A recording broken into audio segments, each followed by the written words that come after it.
Stats like targets and receptions and yards, I mean, they're cool and all, but what if we use some advanced analytics to try to find the great wide receivers of 2023 that maybe not a lot of people are talking about yet? Gonna need a little bit of extra help in this one though. Time to throw in the old Game Genie. Here goes nothing.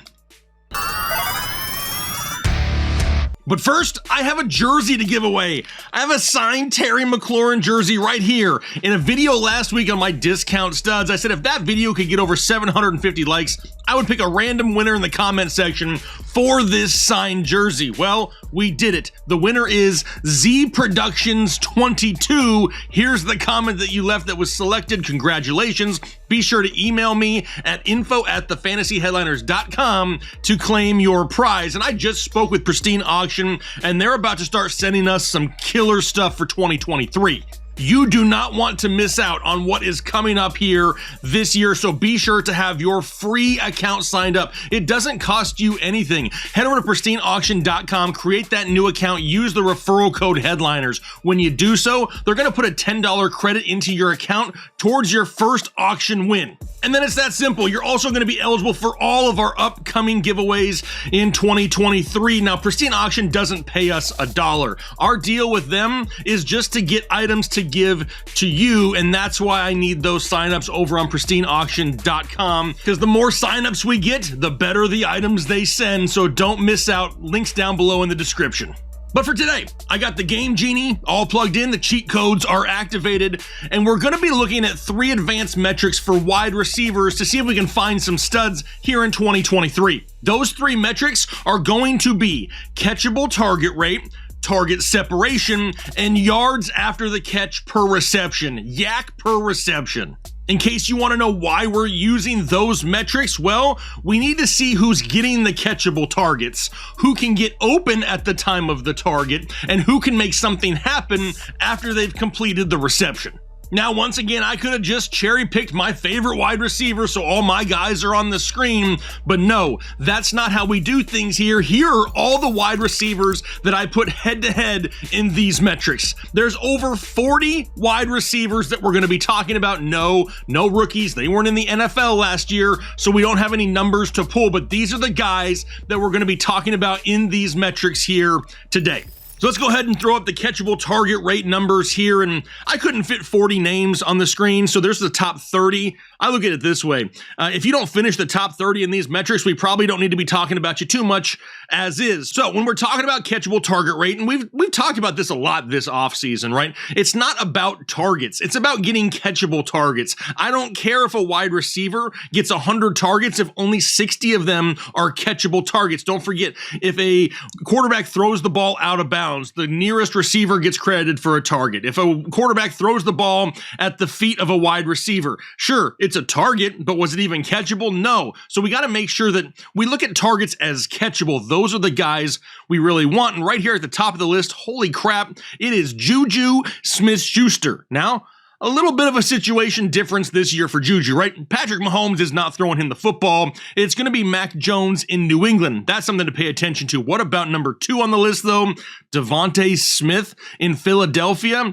Dude had some huge weeks in 2022, and to have over 90% of his targets deemed catchable, that's perfect. Cooper Kupp at 87.8. Chris Godwin at 85.9, followed by Michael Pittman, Brandon Ayuk, Deontay Johnson, Kadarius Toney, Jacoby Myers, DK Metcalf, and the list goes on and on. When you get to the bottom half of the second tier, we have the likes of Christian Kirk at 74.4, still a pretty decent number. So there's a lot of wide receivers that got some quality in 2022, but these are the guys that finished within the top 30 in this metric. Who are some of the surprises here? Anybody to you? A lot of these guys, I mean, really, when you look at it, number 30 here, Christian Kirk at 74 compared to number 15 at 79, not a lot of difference. So a lot of quality targets to go around. We see that with the quarterback play, though, right? A lot of great quarterbacks, a lot of high-end quarterbacks now delivering a bunch of catchable balls, if you know what I mean. All right, now let's look at target separation. And if you don't know what target separation is, that's okay. This is the distance in yards from the wide receiver to his closest defender at the time of the target, right? We want those catchable targets to be delivered, but we also want our wide receivers to be open so they can catch said target. And Brandon Ayuk at 2.31 is huge. That is over 6 feet of separation between him and his closest defender on average for his targets. Tyler Lockett at 2.25. Keenan Allen, the route running technician, 2.18. Anything over 2 is considered elite, and there's a lot of guys who are flirting with that 2 number. I mean, even after Gabe Davis, Jahan Dotson at 1.95. Juju again at 1.94. Donovan Peoples-Jones, we know he's that deep threat at 1.93. Jefferson at 1.91. I mean, there are some high-end finishers here in target separation. Like I said, 2 and over is considered elite, but am I going to hold this against the guys that are like 1.95, 1.94? No, they are getting open, and that is definitely what we want. A little bit of surprise here when you look at the bottom of column 2. Some big-name guys, right? T. Higgins, Devontae Smith, Garrett Wilson, Amon-Ra St. Brown, 164 for Amon-Ra. Think of it this way, though. What is that? That's still like 4.5 feet. That's almost open, almost wide open in the NFL. 4.5 feet is a good distance to definitely be separated from your opponent, but compared to some of these other guys, I mean, it is a little bit lower, but not bad overall. But let's take a look now at yards after the catch per reception. And in my opinion, it's really important to do this on a reception by reception basis, not just yards after the catch. Because if one guy got a lot more opportunity throughout the year, his numbers are going to be so overly inflated, it may overshadow a few of the guys that could be getting more opportunity this year that we need to pay attention to. So that's why it's on a per reception basis. And holy crap, Deebo Samuel, 8.57. Everybody knows this, right? If we can get the ball in the hands of Deebo Samuel, he's going to make things happen more times than not. What really happened in 2022 is we couldn't get him the ball enough. Christian Watson at 6.93. A lot of those big plays that we saw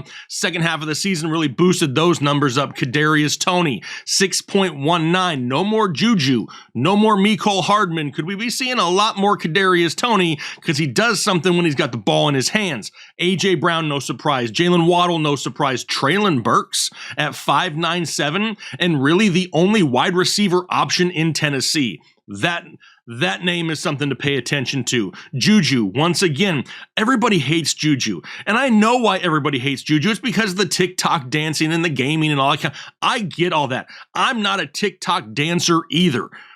But the guy, when he's on the field, plays pretty good football. So I don't want to just totally write him off, even though the situation's going to be a little bit different here this year. The bottom of column 2, if we go over Amari Cooper at 3.40. So he's really just catching the ball, falling forward a couple yards, and that's about it. Same with Michael Pittman, Drake London. London could see improved quarterback play all season long with Desmond Ridder instead of just what he had down the stretch last year. We see the likes of Tyreek Hill at 4.16. Remember, Tyreek Hill racked up a lot of receptions. It wasn't just a bunch of deep touchdowns for him last year, so that really made his number more average, I guess you could say. Garrett Wilson at 4.4, CeeDee Lamb at 4.43, followed by Christian Kirk here, Chris Godwin, Brandon Ayuk, Amon-Ra at the top of column 2 at 4.84. That's what we're looking for, right? We're trying to find those guys that get that added yardage per reception, because when you look at it, think of it this way, right? Wide receivers usually average so many yards per reception, right? You take the total yardage divided by the amount of receptions, it's going to spit out a number like 11 or 12 yards per reception. Cool. Well, would you be super excited if that 11 or 12 yards per reception was all of a sudden 8 or 9 yards? Probably not, right? They're going to be a lot further down draft boards. So if they're not getting these additional yards after the catch, it really makes a huge, huge difference.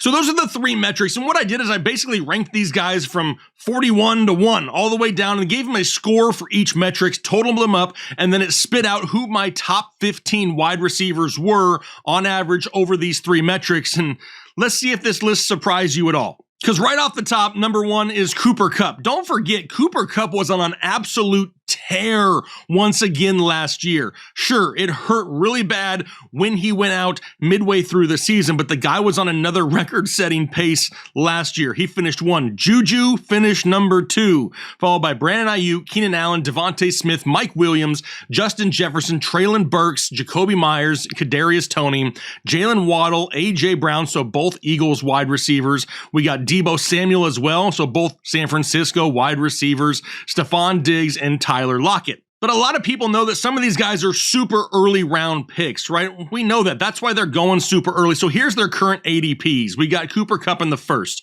Juju in the 9th. Not bad. How about Brandon Ayuk in the 6th, Keenan Allen in the 4th, Devontae Smith in the 3rd, Mike Williams in the 6th. Missed both, wide receivers there for the Chargers as well. Justin Jefferson, we know, is a first-round pick. Some people, the first overall pick. Treylon Burks in the 7th, Jacoby Myers in the 10th. A different situation for him now in Las Vegas as well. Kadarius Toney, could he be the number 1 guy in Kansas City? I mean, Sky Moore is somebody that I probably feel a little safer about, but ceiling-wise, Kadarius Toney has to be up there. Jalen Waddle in the 2nd, A.J. Brown 2nd as well, Deebo Samuel 3rd, Stephon Diggs borderline 1st right now, and then Tyler Lockett in the 6th. We did mention a few of these guys have new quarterbacks this year. That's going to be Juju and Jacoby Myers. We also have a few of these guys that have some added depth on their team this year. They drafted a rookie. For Keenan Allen and Mike Williams, we know that Quentin Johnston is now in L.A. Mike Williams not 100% healthy either. That's something to pay attention to. Justin Jefferson, they added Jordan Addison, lost Adam Thielen. Shouldn't affect Justin Jefferson that much. Then we also have Tyler Lockett. They added Jackson Smith and Jigba to Seattle. How does that really affect the target numbers that go the way of Tyler Lockett? But we also have a few guys that are overly expensive. We know that Stephon Diggs and Cooper Kupp, they're first-round picks, right? We already know that. Everybody else knows that. But I do have to consider one of these guys somewhat of a higher risk. It's Deebo Samuel in the 3rd, right? We really need Deebo to get some rushing upside, but he's not going to get it with Christian McCaffrey and Elijah Mitchell. He's definitely somebody who does great things when the ball's in his hand, but we also don't know who his quarterback is going to be either, whether it's going to be Trey Lance or Brock Purdy. But everyone else is basically going green for me. We got Brandon Ayuk in the 6th. That's a great value. Devontae Smith in the 3rd round. A little bit higher. He's on the verge of being too expensive, but love what we can get from Devontae Smith. Treylon Burks in the 7th. He's not sexy. His team's not sexy. The passing game in Tennessee is oof, right? But what we could potentially get from Treylon Burks with the target share that he could see is astronomical as a 7th round pick. Then Treylon Burks in the 7th, along with Kadarius Toney, Jalen Waddle in the 2nd, and A.J. Brown in the 2nd as well. Maybe you want to be one of those guys that takes a wide receiver early, a Jalen Waddle and A.J. Brown. Those are the guys we're kind of looking for. Obviously, if we're in the 1st, Cooper Kupp, Stephon Diggs are options as well, just a little bit more expensive.